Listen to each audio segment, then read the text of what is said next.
the suppression of the use of marijuana and of the forces lurking behind it are the most important jobs this department is now engaged in. In 1930, the records on marijuana in the Washington office of the Narcotics Division scarcely filled a small folder like this.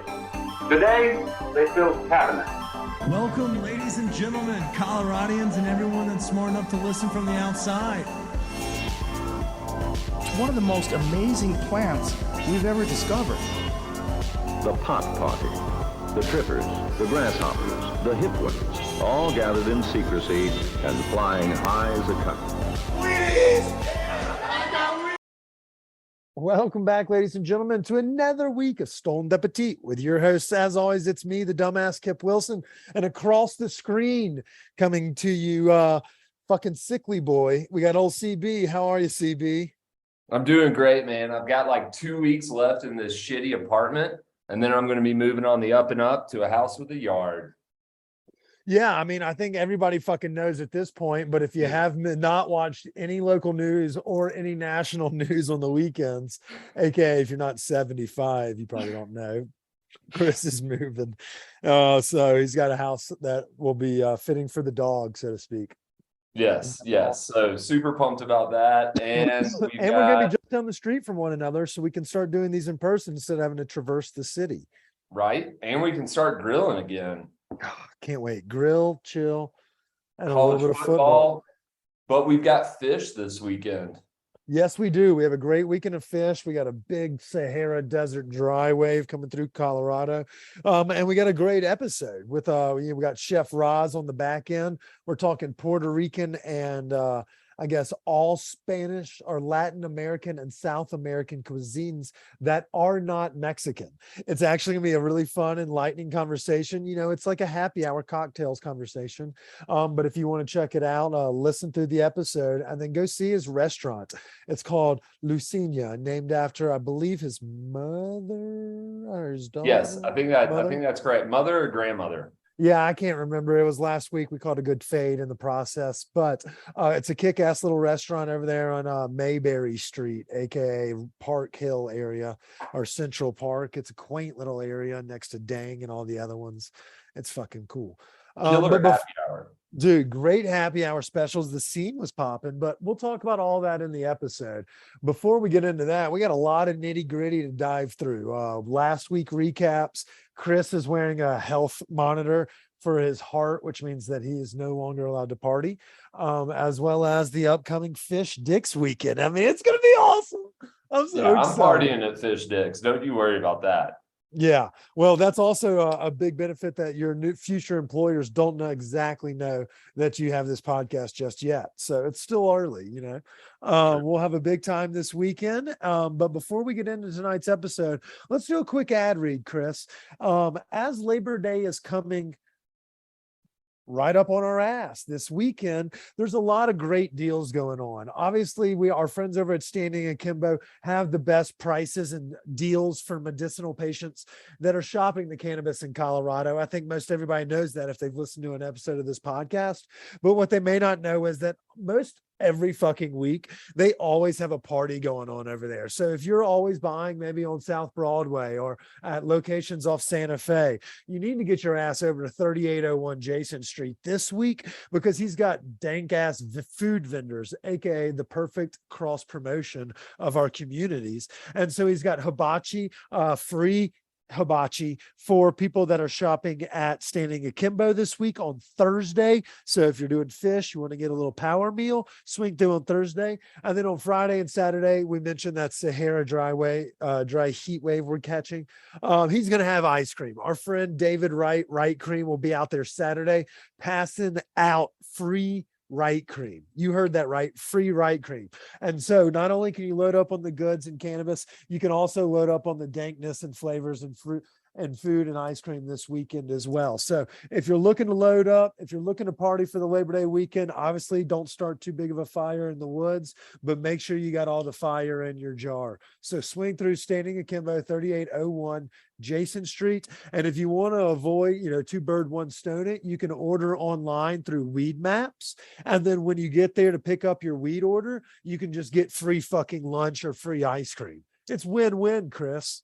Dude, I don't know of many dispensaries that do that kind of work. That's incredible. Right. And it's a community driven one. Obviously, sometimes they hear everything that you say. They try to improve customer experience.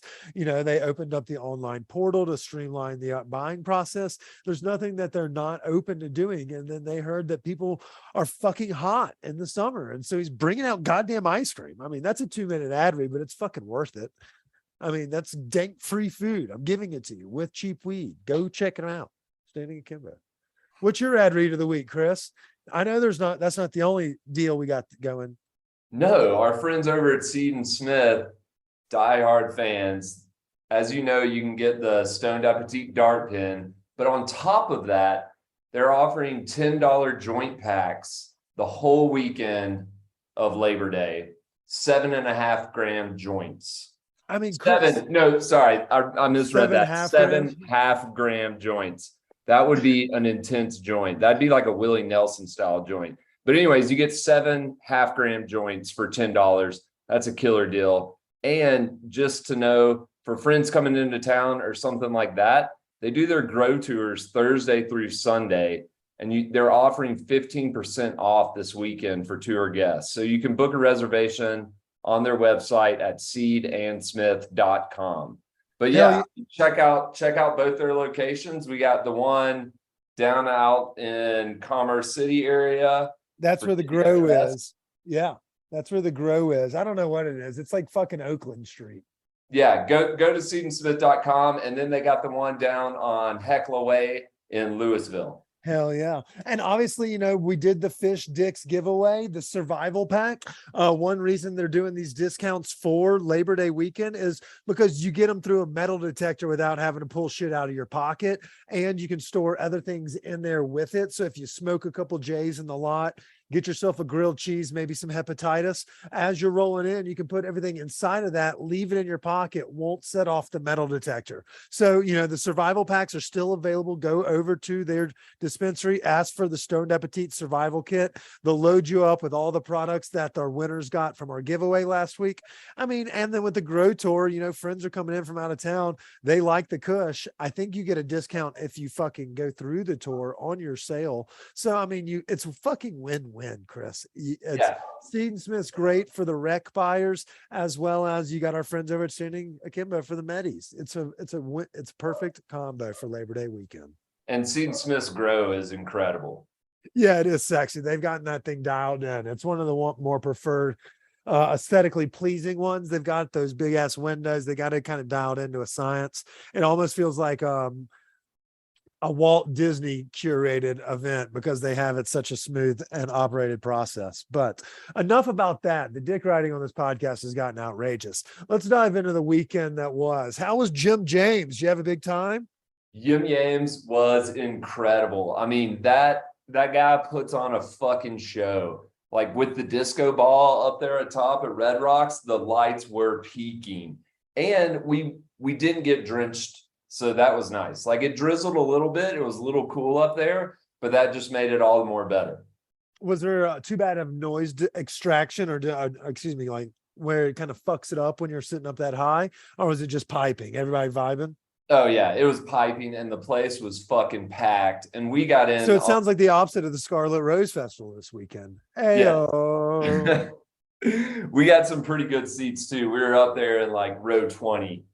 Oh yeah, that's fairly nice. There is no distortion there. Well, yeah. So it seems like the weekend, the Red Rocks kind of runs through about October, but all the jam band music has kind of come to a kind of a slower steady at Red Rocks. I'm trying to think. Green Sky still coming up. There's a few more, but some of the bigger bands have already come through, and then we got fucking huge ass weekend ahead. I mean, geez. Yeah, but also before the My Morning Jacket concert on Friday, I happened to check out a new food truck. Oh, give me are we talking about Chef Red? Yes. Tell us about it. No, we're not talking about Chef Red. We're talking about my boy Ruben, who's good friends with Jose from La Diabla. Chef Avila? So we visited their food truck, La Reina del Sur, which is the only food truck in town I know of that focuses solely on Oaxacan Mexican style food. And let me tell you, it was fucking delicious. We'll throw up pictures later. You'll hear about it in the Westward article. So good things. Stay tuned. Hell yeah. So that's what I like to see. Chris is out there grinding his tits off. Once we get that Mile High Life website up, we're going to hire Chris to do the same thing. So you'll get even more Chris. Well, didn't you do a little bit of an interesting dining experience this weekend as well? Oh yeah. My good friends from Alabama were out here celebrating my buddy's birthday. So we took them to Annette Saturday night. But prior to that, we went and visited the yacht club, obviously, for some killer drinks.